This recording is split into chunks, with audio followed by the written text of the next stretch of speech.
चर्चा करूंगी। इस बीच डॉक्टर डी.के. गुप्ता, मैं आपको जोड़ना चाहूंगी।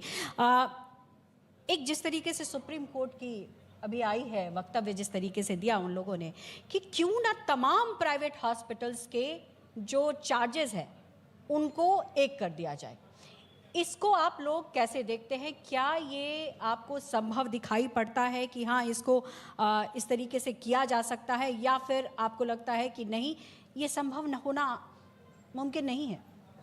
देखिए, पहले तो बहुत बहुत धन्यवाद आपका और न्यूज़ 24 का कि इस तरह का कॉन्क्लेव कर रहे हैं आप लोग।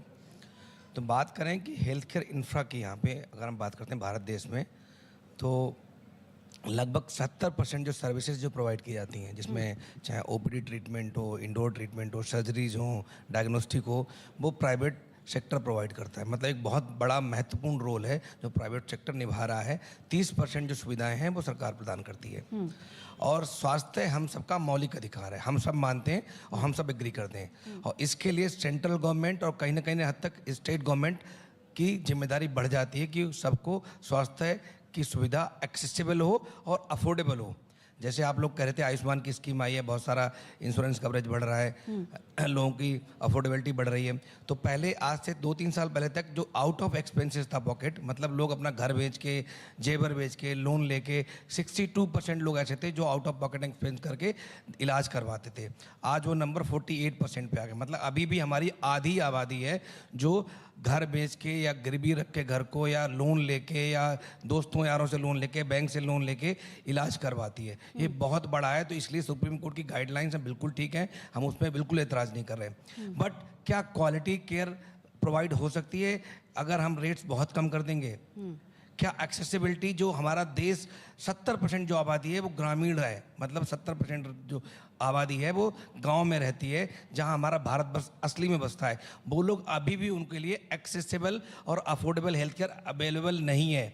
वहाँ पे प्राइमरी हेल्थ केयर सेंटर्स नहीं है।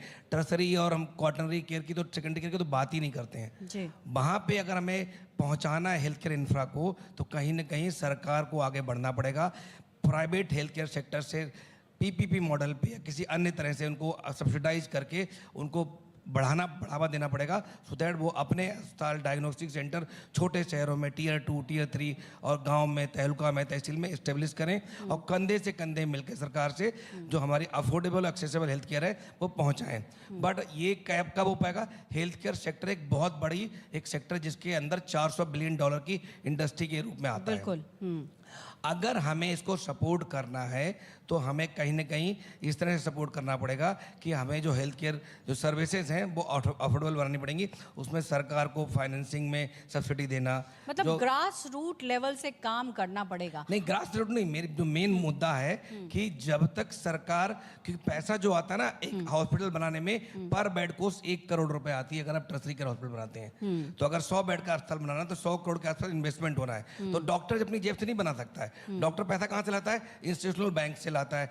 जो प्राइवेट इक्विटी फंड्स होते हैं, इन्वेस्टर्स होते हैं लोन लेके, वो सब लोग 10, 12, 15% रिटर्न चाहते हैं। तो कहीं ना कहीं डायरेक्टली एक सेक्टर है, एक तरह से इंडस्ट्री, जिसको देखना चाहिए और सरकार को उसको बढ़ावा देना चाहिए। बिकॉज खाली अपनी डोमेस्टिक जनता नहीं, बाहर से लोग, बहुत सारे लोग हमारा इलाज कराने आते हैं, जो जिसको हम बोलते हैं मेडिकल टूरिज्म बोलते हैं। बिल्कुल, इस पर मैं सवाल